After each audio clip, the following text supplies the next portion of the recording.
It's a new day. Oh, it's a new time. And there's a new way. 여러분 한 주 동안 잘 지내셨습니까? 여러 가지 국제 정세가 긴박하고 우리 두고온 조국 한반도에 여러 가지 긴장이 고조되는 가운데서 우리가 기도할 제목이 참 많은 것 같습니다. 우리가 다 이렇게 평안한 것처럼 이렇게 나와 예배드리지만 사실은 속으로 각자가 가지고 있는 근심거리들이 사실 있으실 것입니다. 집집마다 걱정 염려 없는 집안이 어디에 있겠습니까?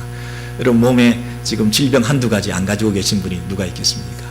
여러 가지 어려움 속에 있는 것이 사실입니다. 태연하게 우리가 평안한 모습을 가지고 있지만 사실은 속에 깊은 근심이 있는 것은 미래에 대한 불안함도 사실 있는 것입니다. 우리가 바닥을 친 줄 알았는데 또 수렁으로 빨려 들어가는 그런 느낌을 가질 때 굉장히 절망스럽지 않습니까? 이게 마지막인 줄 알았는데 더 이상은 더 나빠지지 않을 줄 알았는데 더 큰 어려움들을 당하게 될 때 우리가 절망하게 될 때도 있습니다. 여러분 이런저런 일을 당할 때 그런데 우리들은 신앙인이거든요. 그래서 이 신앙인으로서 이런 어려움 앞에서 어떤 태도를 취해야 될까? 이게 이제 우리의 고민이기도 합니다. 근데 보통 우리가 신앙을 가졌다고 하면서도 이런 어려운 또 큰 일을 당하면 그동안 좀 신앙에 대해서 회의를 가지고 있다가 너무나 큰 어려움에 직면하게 될 때는 어떤 사람들은 신앙을 떠나는 사람들도 있습니다. 하나님을 등지는 사람들도 있습니다.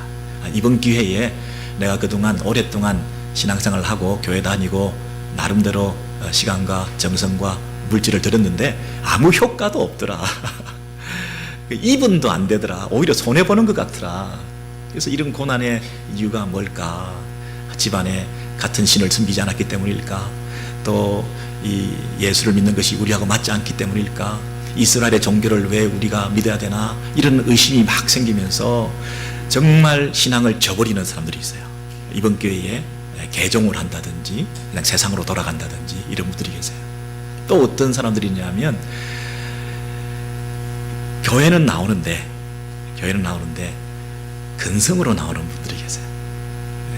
급한 불부터 끄고 발등에 지금 큰 일이 생겼는데 불부터 꺼야 되니까 그냥 신앙인이긴 하지만 그 생긴 일이 너무나 급하고 중요해서 막 동부서주 그 일을 해결하고 일단 그 문제부터 해결해 놓고 일단 병부터 고치고 나고 일단 이 문제부터 막아 놓고 그 다음에 내가 교회 와야 되겠다. 잠깐 방학하시는 분들도 계세요.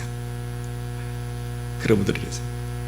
또 어떤 분들은 교회는 꾸준히 나오는데요. 꾸준히 나오는데 속에 그 의심, 회의가 생겨서 이제 직분자들이 있죠. 목사, 장로, 집사 이런 직분을 받은 분들은 또 교회를 안 나올 수 없으니까 나오긴 하는데 기쁨도 상실하고 즐거움도 없고 습관적으로 그저 기본만 하는 의무적인 이런 희열에 차서 감격 속에서 예배드리면서 주께서 주신 사명 감당하기 위해서 뛰어가고 달려가고 마음의 평안과 즐거움이 넘치고 찬송하고 이런 자원에서 주님을 섬기고 자원에서 봉사하고 이런 건 없어지고 그냥 기본만 하고 간신히 뒷자리 있다가 뒷자리 계신 분 죄송합니다. 간신히 자리만 차지하고 있다가 돌아가는 이런 건성적인 그런 신앙생활을 할 때도 있습니다.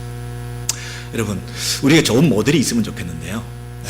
우리 오늘 다윗이라고 하는 시편의 이 시인 31편을 쓰신 이분의 어려움, 이분의 고난, 전대미문의 고통이거든요. 근데 이런 어려움을 당했던 이 다윗이 신앙인으로서 어떤 태도를 보였는가 우리 한번 살펴봄으로써 우리에게 큰 교훈과 위로가 되기를 원하는데요. 한번 보시겠습니다. 이 시인이 어떤 어려움에 직면해 있는지 9절 10절에 보시면 여호와여 내 고통을 인하여 그랬습니다. 고통 가운데 있습니다. 여러분 크고 작은 고통 가운데 있는 여러분께서 이 말씀을 잘 보시기 바랍니다. 어떤 고통인가 우리하고 비교해 보시기 바랍니다. 내가 근심으로 눈과 혼과 몸이 쇠하였나이다 그랬습니다. 우리 몸 중에 제일 약한 장기가 저 기관이 눈이라 그러지 않습니까? 몸이 약하면 눈에 제일 먼저 이상이 오는데 눈부터 이제 문제가 생기기 시작해가지고 점점 온몸에 문제들이 막 생기기 시작하는 거예요. 그리고 혼과 내 정신, 마음 이것도 너무나 심리적으로 약해져 가는 거예요. 그래서 눈과 내 마음과 내 몸이 점점 이렇게 기력이 없어지고 있습니다. 근데 이게 어느 한순간 하루 뭐 이게 아니라 일생이 해가 거듭할수록 나의 해는 단식으로 슬픔으로 보내게 되었습니다. 이 삶이 고통입니다. 인생이 고해와 같습니다. 내 삶에 어두운 그림자가 드리워져서 살아가는 게 사는 게 아닙니다. 이러면서 살고 있는 거죠. 내 기력이 내 죄악으로 약하며 나의 뼈가 쇠하도소이다. 또 이 시인은 죄를 지었습니다. 그래서 이런 죄책감까지, 죄로 말미암은 형벌에 대한 이 부담감까지, 이래서 죄와 사망과 질병과 뭐 이런 것들이 뒤범벅이 되어서 눈물 없이는 살 수 없는 그런 고통의 시간들을 보내고 있습니다. 여러분, 눈만 조금 침침해도 야, 이거 사는 것 같지 않다, 힘들다 그러는데 온몸이 이렇게 우리를 힘들게 만들 때 얼마나 이 사람의 인생이 고달팠겠습니까? 그런데 이런 몸과 마음, 정신적인, 육체적인 이런 질병에 신음하고 있었을 뿐 아니라 이 시인은 그 다음에 보니까 사회적인 인간관계에 큰 고통을 당하고 있었어요. 그래서 우리 11절, 12절, 13절에 보시면 내가 모든 대적들 때문에 욕을 당하고 그랬습니다. 여러분, 대적 원수들 때문에 욕을 당하는 건 물론 힘든 일이죠, 그죠? 힘든 일인데 뭐 욕을 먹고 그러면 굉장히 기분 나쁘죠. 그런데 원수들이 그렇게 하는 거야, 어레 그런 것이다, 뭐 또 저러는구나, 늘 공격하던 사람이 공격하면 또 그러시구나, 이렇게 생각할 수 있지만 그 다음에 보십시오. 더 힘들게 만드는 것은 내 이웃에게서 심히 당하니 그랬어요. 이웃, 나를 아는 분, 내가 가깝다고 생각한 분, 이웃에게서 내가 이런 고통을 당한다. 그까지는 또 그럴 수 있다고 생각하는데 그 다음에 보니까 내 친구가, 내 절친이, 베스트 프렌이, 나를 가장 가깝다고 평소에 여기던 그 친구가 나에게 놀라고 나를 경원시한다는 거죠. 나를 사람 취급하지 않는다는 거죠. 더 이상 친구 관계를 이제는 더 이상 안 하겠다, 멀어지겠다. 저 친구랑 가까웠다가 내가 당할 수 있고 손해볼 수 있으니 가까이 하지 않겠다, 이런 분위기를 느낀다는 거죠. 그래서 이제 불특정 다수까지도 길에서 보는 사람이 나를 피하였다 그랬습니다. 온 동네 소문이 다 나가지고 다 쭈삣쭈삣하면서 손가락질하고 이상한 시선을 가지고 그 사람을 바라보면서 피해 다닌다는 거죠. 여러분, 피해 다닌다는 거 굉장히 기분 나쁩니다, 그죠? 여러분이 어디 뭐 좌석에 앉았는데, 열차에 앉았든지 뭐 커피숍에 앉았는데 여러분 옆에 앉은 사람이 여러분이 앉으니까 피해 갔다, 만약에 내가 냄새가 나나? 내가 이렇게 인종차별적인 대우를 받나? 내가 뭐 어때서? 나를 피해 갔다, 마치 전염병이 있는 것처럼, 문둥병자인 것처럼 이렇게 피해 갔다. 굉장히 마음이 서선하고 불편하실 거래요. 피해 갔다. 그래서 마치 내가 투명 인간처럼 되었다는 거예요. 내가 잊어버린 바 된 사람이 마치 죽은 자를 마음에 두지 아니함 같고. 여러분, 죽은 사람이 있으면 그 사람에 대해서 케어하지 않죠. 그 사람을 의식하지 않고 함부로 말하잖아요. 여러분, 나이 드신 어르신이 누워 계셔서 거의 운신할 수 없고 이제나 저제나 돌아가실 날만 기다리게 되면 그 마지막까지 그래도 남아있는 게 청력이라고 그러잖아요. 근데 그 청력이 그래도 살아있는데 이 부모를 옆에 눕혀놓고 자식들이 서로 장례 준비를 하고 있어요. 그 소리가 들리는 거예요. 관은 좋은 거 할 필요 없어. 형님, 뭐 그까짓 거 그냥 태워줄 건데 뭐 이러질 않나. 재산 문제는 어떡하죠? 뭐 이런 소리가 들린다든가. 여러분, 그 죽은 사람처럼 여긴다는 거예요. 내가 없는 것처럼 여긴다는 거예요. 투명인간 취급한다는 거예요. 마치 깨진 그릇과 같아 하는 게 뭘까요? 파기, 깨어진 그릇. 이건 다시 수습할 수가 없다는 거예요. 이제 절망이라는 거예요. 소망이 없다는 거죠. 저 인생 끝났구나. 이제 깨진 그릇처럼 더 이상 쓸모없는 인간이 됐구나. 우리가 그런 사회적인 격리와 추방을 당한다는 거예요. 가정에서도, 집안 가운데서도, 형제들, 직장들 관계 속에서도, 심지어 교회 안에서도 내 존재감이라는 게 전혀 없다는 거예요. 내가 없어도 되는구나. 여기는 내가 없어도 되는 거구나. 있어서 오히려 나를 성가신 사람으로 대접하는 거구나. 내가 없어져 주자. 뭐 이런 마음이 들면서 이런 그 사람들이 나를 피해 다니고 인사도 잘 안 하고 나를 경원시하고 뭐 있으나 마나한 사람으로 여기고 막 이런 취급을 받을 때 얼마나 마음이 아프겠습니까? 그런데 내가 무리의 비방을 들었으므로, 그러니까 죽은 것처럼 우리가 있는 가운데서도 들리는 소리가 나를 욕하는 소리가 들린다는 거예요. 마지막으로 청력 하나가 살아있는데 그 귀에 들리는 소리가 나를 막 죽이려고 한다는 거예요. 비방의 소리. 원수들의 무기는 혀였습니다. 혀로 우리를 공격하고 죽이려고 하는 그 비방의 소리를 들었습니다. 사방이 두려움으로 감사였나이다. 그들이 나를 치려고 할 때에 함께 의논해가지고 내 생명을 빼앗기로 꾀하였나이다. 내가 소극적인 의미에서 잊혀진 바 되었다. 망각의 존재로 여겨진다. 근데 적극적으로 이제는 죽이려고 한다. 소극적인 면에서 나를 없는 것처럼 여길 뿐 아니라 적극적인 면에서 나를 죽이려고까지 의논하는 소리를 내가 들었다. 여러분, 이런 상황, 저와 여러분이 얼마나 지금 힘든 가운데 있는지 모르겠습니다만은 이 시인의 이 고독과 외로움과 서글픔과 이 상처와 배신감과 이 눈물과 이 고통의 이 모습들을 보면 경제적으로, 사회적으로, 또 관계적으로, 그리고 건강의 육체적인 문제로, 또 심리적인 이런 정신적인 문제로 아주 더 이상 이렇게 힘들 수는 없겠구나. 정말 바닥이죠. 이런 바닥은 없죠. 여러분이 지금 바닥을 쳤다고 생각할지 모르지만 이 시인의 이 바닥은 정말 끝이 보이지 않는 이런 바닥을 친 이런 상태에 있었습니다. 여러분, 이런 가운데서 이분이 뭐냐 하면 신앙인이라는 거예요. 저와 여러분이 신앙인으로 지금 이 자리에 있는데 우리가 당한 이런 여러 가지 어려움 속에서 그 어려움을 어떻게 우리가 대처하고 반응할 것인가를 지금 배우고 있는데요.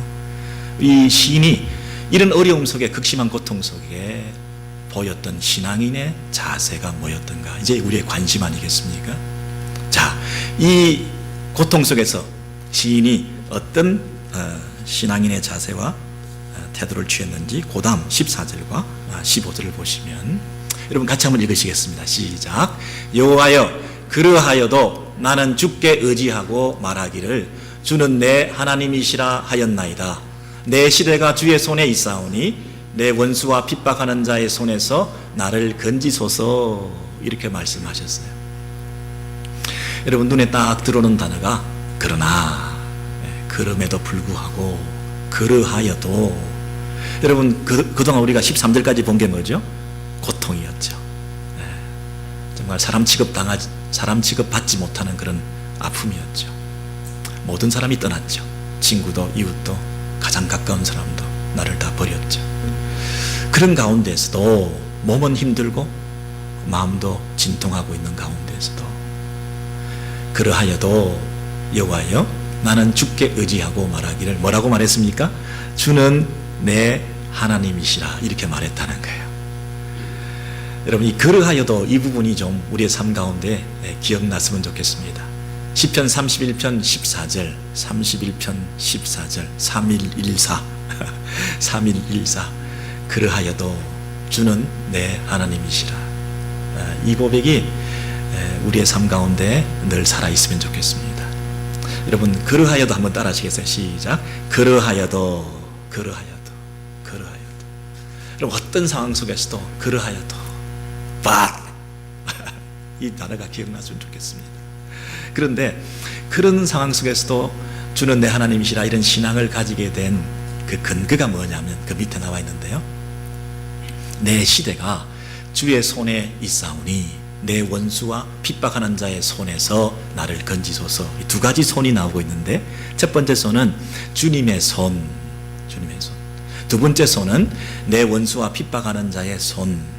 근데 이 두 손이 서로 대조되면서 이 시인은 어느 손을 더 능력 있는 손으로 신뢰하고 있습니까? 주의 손. 그렇습니다. 어느 손이 더 파워가 있다고 생각하고 있습니까? 어느 손이 더 나를 맡길 만한 손이라고 생각하고 있습니까? 어느 손이 보통 손이 아니라고 지금 신뢰하고 있습니까? 주의 손. 근데 그 주의 손에 맡기는 게 내 시대라 그랬습니다. 내 시대라는 말은 뭐냐면 시간적인 개념으로 인생 전체를 말합니다. 내 운명이 그랬습니다.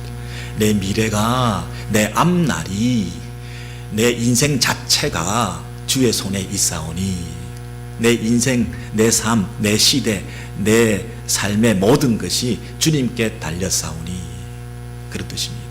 그래서 이 주님의 손에 내 인생 전체를 다 맡겨도 결코 불안하지 않다는 이런 확신 가운데서 내 인생을 주께 내던지고 있는 신뢰의 자세. 지금 너무나 극심한 고통 가운데 있지만 그러나 내 인생은 주님께 달린 것입니다. 그렇게 고백했다는 것이죠.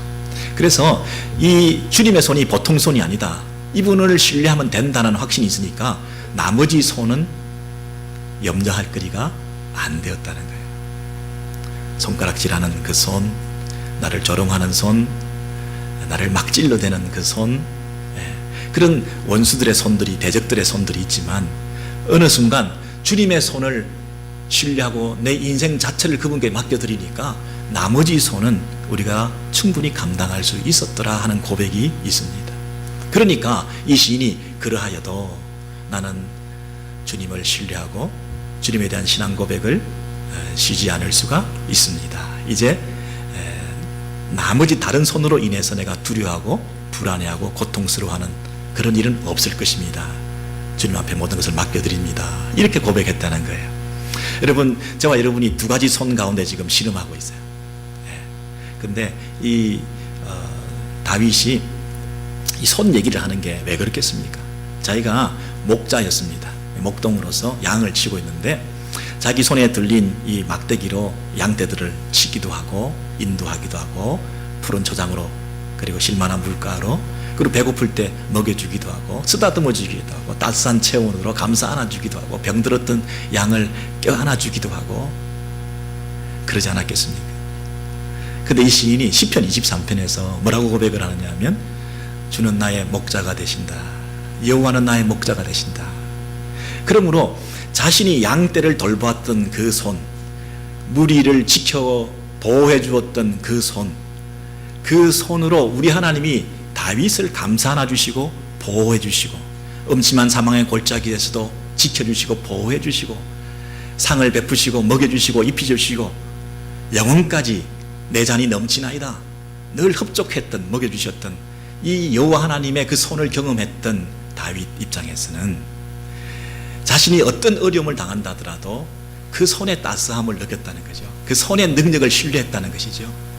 그 인생 전체를 끌고 오셨던 목자가 되시는 예수 그리스도 안에서 발견되는 영원한 생명을 우리에게 지금 허락해 주신 그 하나님의 영광스러움을 이미 구약에서부터 우리 신약의 독자들에게 가르쳐 주시면서 주의 손에 맡기는 것이 참된 희락과 기쁨이다 이렇게 우리에게 말씀해 주신 거죠.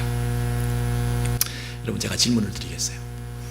왜 시편에 23편 하나면 다 끝날 텐데 31편도 있고 시편이 150편이거든요.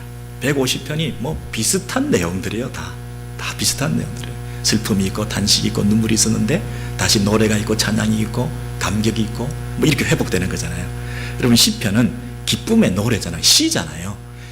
시편이라고 하는 건 시고 노래지 않습니까? 노래라고 하는 것은 기쁨이고 즐거움이지 않습니까? 근데 이 시인이 시편을 150편, 다윗은 한 70편 이상 그 150편 중에서 시를 계속 썼는데 그냥 한 편만 23편만 아니면 31편만 하나만 우리에게 줘도 충분히 우리가 예수 믿으면서 이렇게 사는 거구나 하고 알 수가 있을 텐데 이렇게 150편이나 시편을 우리에게 주신 이유가 뭘까요?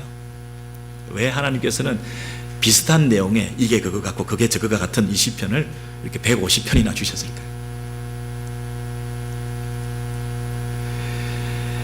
다윗이 어느 한 순간 어느 한 사건에서만 이런 신앙의 자세를 견지했다는 것이 아니라 매 순간 그 인생 전체에 어떤 상황이 있다 하더라도 일관되게 계속해서 이 하나님에 대한 신앙을 그때그때마다 표현했다는 것을 우리에게 알려주는 것 같아요. 이런 케이스에도 저런 케이스에도 이런 극심한 고통에도 저런 엄청난 질병 가운데서도 눈물의 노래를 부르면서 다시 하나님 앞에 찬양으로 돌아오고 있는 이 신앙인의 자세는 항상 일관되었다. 기복이 있는 게 아니다. 이게 신앙인의 자세다. 여러분, 제가 드리고 싶은 말씀이 바로 이 말씀입니다. 우리가 신앙인이라면 우리도 다윗과 같은 이런 신앙을 통해서 이 신앙의 능력을 맛보고 이 신앙이 주는 베네핏을 가져야 되는데, 우리는 똑같이 신앙인으로 행세하고 똑같이 하나님을 섬기고 교회 섬기고 물질 시간 바쳐서 우리가 정성 다해서 예배드리고 또 우리가 삶 가운데서 하나님의 백성답게 살아간다고 애를 쓰고 이러고 있는데, 똑같은 하나님 섬기고 똑같은 신앙의 이런 모습을 가지고 있는데 왜 그 신앙의 능력은 맛보지 못하느냐는 거예요. 다윗은 맛봤는데, 그것도 인생 전체에 노래로 드려진 그런 아름다운 승화된 고난에서부터 승화된 그런 찬양이 넘쳤는데, 저와 여러분은 과연 이 시편을 한 편이라도 쓰고 있습니까? 인생에 어떤 문제가 있었을 때 문제 해결되기 원합니다. 병 낫기 원합니다. 자녀들이 잘 되기 원합니다. 축복받기 원합니다. 좀 물질의 복을 주시기 원합니다. 뭐 이런 차원에서 우리가 하나님 앞에 강구는 하고 있지만, 정말 이런 고통 속에, 슬픔 속에, 눈물 속에서 이 하나님에 대한 신뢰를 표현하면서 하나님, 당신의 손에 모든 것을 맡겨드립니다 하면서 거기서부터 찾아오는 희열과 기쁨을 가지고 이런 노래를 쓰고 찬양을 하고 이런 감정이 있고 이런 능력 있는 신앙인의 자세를 우리가 보이고 있느냐는 것입니다. 그저 기쁨도 슬픔도 눈물도 뭐 아무 감정의 이런 변동도 없이 그냥 근성으로 무표정하게 그저 왔다 갔다 하면서 이렇게 무능력한 신앙인으로 살고 있는 것은 아닌가, 그런 생각을 해보는 것입니다. 여러분, 이 다윗이 한 단계 더 나아가서 주께 모든 것을 맡겨드립니다 이렇게 고백하면서 그의 표정과 삶이 어떻게 바뀌었는지 우리 시편 그 서론에 나와 있는 4절부터 8절의 내용을 보시면 이미 이 속에 결론이 다 나와 있죠. 자, 이 마지막으로 31편 4절, 6절, 7절, 8절의 내용이 정말 중요한 것 같은데요, 한번 같이 보겠습니다. 그들이 나를 위해 비밀이 친 그물에서 빼내소서. 여러분, 나를 위하여 이 그물을 쳐놨다. 이거 굉장히 뼈아픈 일입니다. 인생 가운데 이 표적이 되어가지고 이런 어려움을 당했다 할 때 굉장히 마음에 상처가 됩니다. 아니, 어떻게 하면 이거 복수해주지? 나를 무시하고 나를 향해서 이런 칼을 갈았단 말이야. 이런 것이 나를 견딜 수 없게 만듭니다. 새 그물을 나무와 나무 사이에 쳐놨는데요, 순진한 새가 지나가다가 그물에 지금 말려든 것입니다. 그래서 그 새 그물에 퍼드덕거리면서 죽어가고 있는 그런 인생처럼, 이제는 깨어진 그릇처럼 다시 회복될 가능성이 없어 보이는 이런 그물에 걸려서 하루하루 죽어가고 있는, 시간이 지날수록 죽어갈 수밖에 없는 이런 인생으로 우리가 살게 되었다 할 때에 우리 얼마나 절망하겠습니까? 하나님을 원망하고 저주하고 그냥 신앙을 떠나든지, 아니면 이렇게 사느니 죽는 게 낫다 자포자기하면서 스스로 목숨을 끊든지. 여기서 우리 신앙인의 자세라는 게 뭘까요? 이런 그물에 쳐져 이 새가 걸려 있는 그런 모습으로 이 수렁에 빠져서 어둠의 터널을 지나가고 있는 이런 극심한 고통 속에서 여러분은 어떻게 사시는 게 좋겠습니까? 어떻게 사시는 게 좋겠습니까? 이렇게 말합니다. 내가 내 영을 주께 주의 손에 부탁하나이다. 뭐라고 했다고요? 내가 내 영을 주의 손에 부탁하나이다. 그래서 내가 내 영혼을 주님의 손에 부탁하나이다. 내가 여호와를 의지하나이다. 내가 주의 인자하심을 기뻐하며 즐거워할 것은 주께서 나의 고난을 보시고 환난 중에 있는 내 영혼을 아셨으며. 자, 이 부분 여러분 밑줄을 치십시오. 내가 여호와를 의지하나이다. 내가 주의 인자하심을 기뻐하며 즐거워할 것은 주께서 나의 고난을 보시고 환난 중에 있는 내 영혼을 아셨으며. 그랬습니다. 거기에 두 가지 나의 고난을 주께서 보시고 감찰하시고 그랬죠. 나의 고난을 주께서 보시고 계신다는 거예요. 두 번째는 환난 중에 있는 내 영혼을 우리 주님께서 아시고 그랬다는 거예요. 나를 보시고 나를 감찰하고 나를 다 아시고 나를 보시고 계신다는 거예요. 이 고난 중에 있는 것을. 이것이 이 시인으로 하여금 기뻐하며 즐거워할 수 있게 되었다는 것입니다. 기뻐하고 즐거워하는 것이 노래입니다. 시입니다. 이 시인이 70편 이상의 시를 쓸 수 있게 된 그 원동력이 뭘까요? 기쁨이 있었으니까, 즐거움이 있으니까 노래했죠. 이 시를 많이 쓸 수 있었다는 것은 그의 매 순간의 삶에 연속되는 고통 가운데서 그 고통의 순간들을 노래로 기쁨으로 승화시켜서 시를 쓴 거 아닙니까? 전 삶이 노래였다는 거잖아요. 시편이 한 편으로 끝난 게 아니라 다윗의 시편이 150편으로 이렇게 우리에게 주어졌다는 것은 우리 신앙의 위인들의, 신앙의 선배들의 그 삶이 우리와는 다르게 그가 가졌던 그 신앙이 노래로 승화되는 그런 축복을 누렸던 산 증인들이라는 뜻 아니겠습니까? 그들의 삶 가운데서, 고난 가운데서 기쁨과 즐거움이 회복될 수 있었던 것은 이유가 뭐라고요? 노래로 바뀔 수 있었던 이유가 뭐라고요? 주께서 나를 보시고 주께서 나를 아셨다는 사실입니다. 그 사실에 대한 믿음. 모든 사람이 나를 떠났거든요. 모든 사람이 나를 버렸어. 친구도 가까운 이웃도. 그래서 나는 지금 혼자밖에 없어요. 내 형편이 너무나 비참해. 너무나 암담해요. 깜깜해요. 그물에 걸렸어요. 덫에 걸린 거예요. 스스로 헤어날 수가 없어요.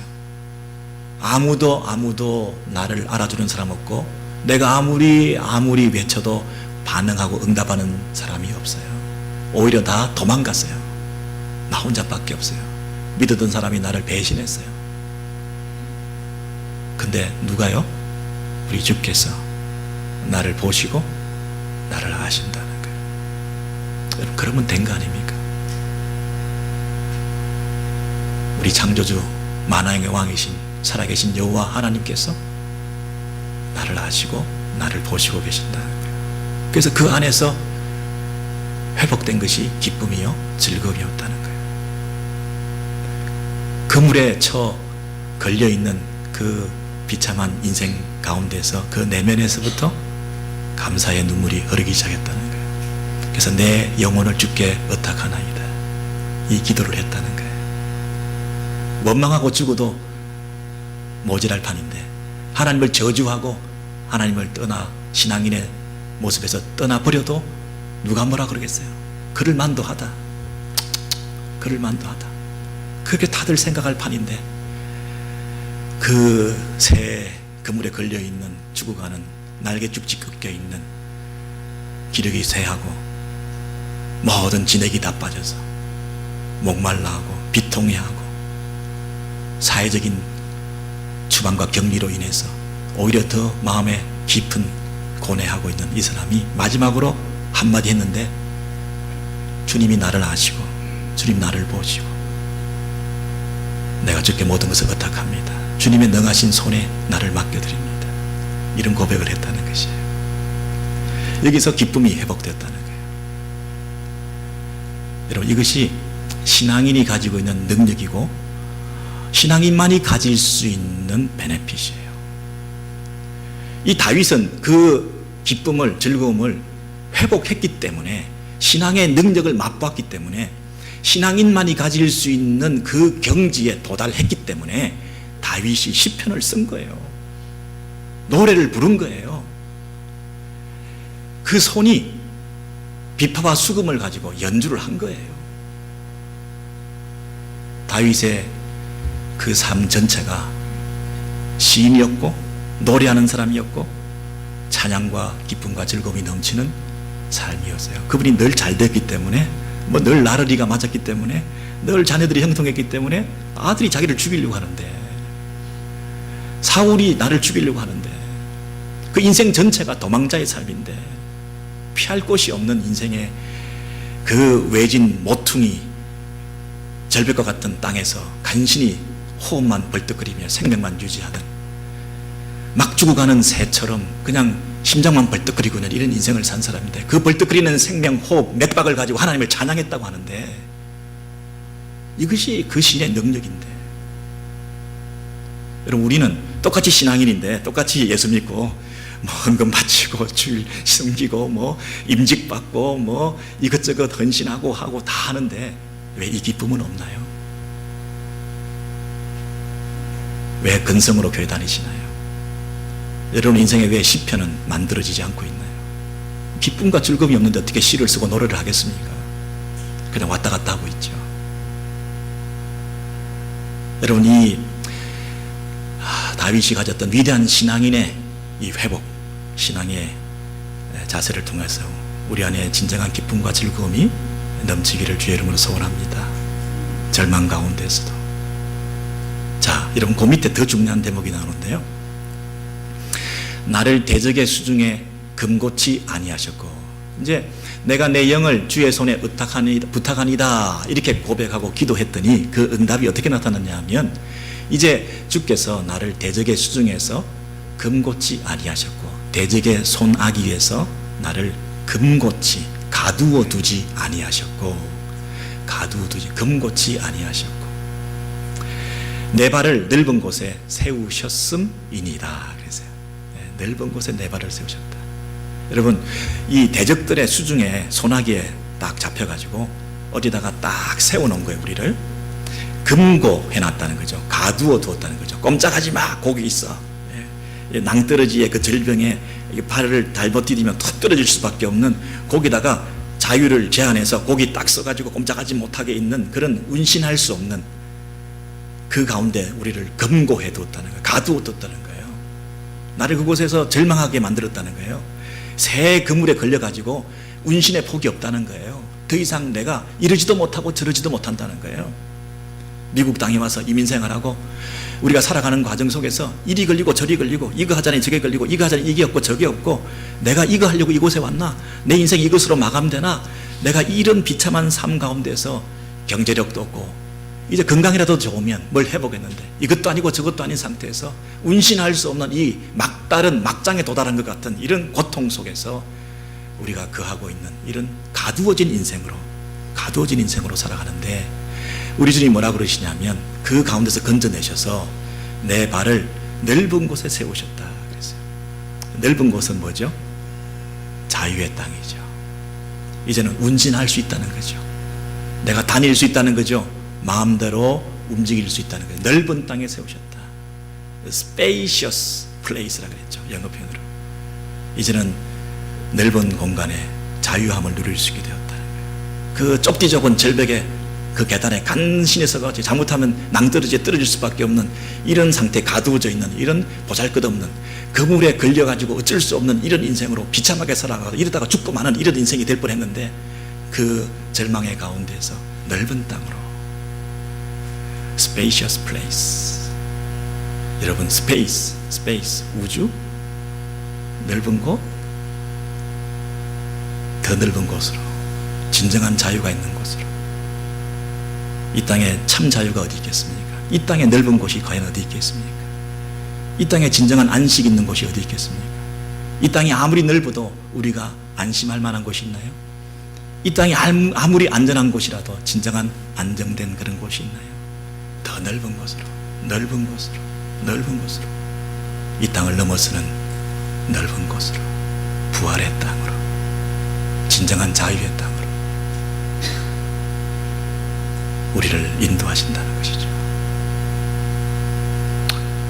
예수 그리스도 그분께서 이 31편 내 영혼을 내가 주께 의탁하나이다. 내 주의 손에 부탁하나이다. 이 기도를 예수께서 어디서 하셨던가요? 우리 순환주간 이번에 사순절 기간 우리가 보내게 되는데 그리스도의 고난에 대해서 묵상하시면서 가상칠언 여기서 십자가에서 달리셔서 하셨던 7마디 말씀 중에 마지막으로 하셨던 말씀이 뭐라고요? 아버지여 내 영혼을 아버지 손에 부탁하나이다. 십자가의 그 좁은 곳에, 운신할 수 없는 곳에 이 세상에 가장 큰 고통을 당하시면서 이 땅에서 최악의 고난에 직면하셨어요. 새 그물에 걸리셔서 죽어가며 지렉이 마르고 뼈가 쇠하고 목이 말라서 마지막 죽어가는 그 십자가에 달리셨어. 그 가운데서도 주님을 향한 신뢰의 끈을 늦추지 아니하시고 내 영혼을 아버지 손에 의탁하나이다. 그 기도 어떻게 응답되었나요? 부활의 땅에, 넓은 곳에, 자유의 땅에, 참된 안식이 있는 곳에 그분을 인도해 가신 것이죠. 여러분, 내 영혼을 아버지 손에 의탁하나이다. 이런 기도가 우리의 신뢰를 표현하는 것입니다. 최악의 고난 가운데서도 아버지의 손이 보통 손이 아니다. 아버지의 손이 보통 손이 아니다. 그 손에 맡기면 된다. 이런 믿음을 가지고 마지막 순간에 나를, 내 인생을 그분께 맡겨드리는 이런 신앙의 태도를 가지게 될 때에 우리 하나님께서 우리를 넓은 땅에 거하게 하신다는 것이죠. 자유의 땅에 거하게 하신다는 것이죠. 먼저 부활하셔서 그 넓은 땅에 거하시는 그 그리스도 안에서 그 부활을 맛본다는 것이죠. 이 세상에서는 줄 수 없는 참된 기쁨과 즐거움을 회복해 주신다는 거죠. 부활의 땅에, 자유의 땅에, 참 안식의 땅에, 하늘의 그 땅에 이미 우리가 거하면서 영혼을 맛본다는 것이죠. 초월을 맛본다는 것이죠. 영생을 호흡한다는 것이죠. 그 자유의 나라의 그 공기를 호흡할 수 있다는 것이죠. 이 세상의 육신적 고통, 경제적인 아픔, 이런 사회적인 추방당한 격리와 소외된 이런 것에서부터 초월하는 그리스도 안에 있는 영원한 안식과 희락과 기쁨을 그 부활의 땅에서 누릴 수 있다는 것이죠. 내 영혼을 아버지 손에 의탁하나이다. 그 강력한 하나님의 손에 내 인생을 맡겨드리는 우리 안에 있는 믿음이 회복될 때에 그 아버지만이 주실 수 있는 기쁨과 즐거움을 우리가 회복할 수 있게 된다는 것이죠. 그분이 나를 아시고 그분이 나를 보시고 계시기 때문에, 오직 한 분 그분이면 족하기 때문에 그분께 나를 맡겨드리는 이 믿음이 우리 안에 있을 때 다른 대적들의 다른 손들은 내가 더 이상 케어하지 않을 수 있는 강력한 담대한 믿음을 가질 수 있게 된다는 것입니다. 여러분, 하나님의 손이 보통 손이 아니다. 우리 신앙인이 고백하고 인정하지 않으면 누가 그것을 인정하겠습니까? Invisible hand, 경제학 용어에만 있는 것이 아니라 하나님의 보이지 않는 손으로 우리를 감싸 안아주시고 불 가운데 보호해 주시고 물 가운데 지켜 건져주시면서 우리를 이 땅에서 영원한 나라의 땅으로 인도해 주실 그 하나님의 손을 신뢰하고, 그 하나님이 나를 보시고 아시기 때문에 내가 그분께만 내 인생을, 내 시대를, 내 앞날을, 내 장래를, 내 가정을, 내 모든 것을 그분께 의탁합니다라는 진실된 고백이 우리 안에 있을 때에 우리 안에 찬양과 노래가 회복되어서 우리도 시인으로 살고 하나님께서 기뻐하시는 찬양의 제사를 드리면서 온 삶 가운데 능력 있는 담대한 신앙인의 모습을 세상 사람들 앞에 보여드리고, 그래서 그 세상 사람들이 우리가 믿고 의지하는 그 하나님을 함께 바라보게 만드는, 당신을 통하여서 모든 열방이 주께 돌아오게 되는 이 사명 우리가 감당하는 그런 인생이 될 거 아니겠습니까? 여러분, 이런 회복이 있으면 좋겠습니다. 교회 역사상 예수께서 그 십자가에 달리셔서 마지막으로 고백했던 내 영혼이 주께 의탁하는 그 간구를 드렸을 때에 이제 제자들을 통해서 첫 번째 순교자 스데반이 그런 고백을 드렸죠. 폴리캅이라고는 순교자가 죽으면서 동일하게 내 영혼을 아버지 손에 부탁합니다, 이런 고백을 드렸죠. 프랑스 제국의 평화를 회복한 영웅이었던, 후에 황제가 되었던 샬레망 대제가 임종할 때 서기 814년 1월 28일에 그가 파란만장한 인생을 마감하면서 시편 이 31편의 그 고백을 드리며 인생을 끝내었습니다. 31편 5절에 아버지 손에 내 영혼을 맡겨드립니다. 종교개혁을 일으켰던 수많은 사람들, 이 헝가리 종교개혁자 요한 후스라는 사람이 그가 죽음에 직면해서 국회에서 정죄가 확정되고 이제 화형을 당하고 십자가에 몸이 묶여가지고 불살라지는데 그 화염의 그 연기 때문에 목이 메어가지고 목이 메어서 말이 잘 나오지도 않는데도 아버지야 내 영혼을 아버지 손에 얻다가나이다. 그리고 이 요한 후스가 죽었습니다. 프로테스탄트의 거장이었던 말틴 루터와 멜랑톤도 1546년 2월 18일 1560년 4월 19일 동일하게 자기가 죽을 때 이 시편 31편 5절 당신의 손에 나를 맡겨드립니다. 이 고백을 가지고 그분이 아시고 그분이 보시기 때문에 그분 앞에 모든 것을 맡겨드림으로 모든 기쁨과 세상에 주지 못하는 희열 속에서 감격하며 주님의 부르심을 받게 되었습니다. 여러분, 이런 위대한 신앙인들은 신앙의 능력으로 이렇게 살았는데 우리도 같은 신앙을 가졌다고 하는 우리 신앙인들이 이 땅에서 과연 이 신앙의 그 능력을 체험하고 맛보고 살고 있느냐 하는 것입니다. 그럼 다시 한번 이 말씀으로 돌아가서 여러분이 얼마나 고통 속에 눈물 속에 어려움 속에 있는지 모르지만 그 가운데서도 주님이 나를 아시고 보시고 계시기 때문에 그분께 모든 것을 맡겨드리는 진실된 신뢰의 고백을 드림으로 우리를 넓은 땅에 우리의 기도를 들으시고 우리를 진정한 자유의 땅에 우리를 회복해 주셔서 우리의 육신의 질병이 고침받고 우리의 마음의 병이 회복되어지고 이 세상을 넘어 영원한 나라의 소망 가운데 이 땅에서 살아갈 수 있는 저와 여러분 되시기를 주의 이름으로 소원합니다.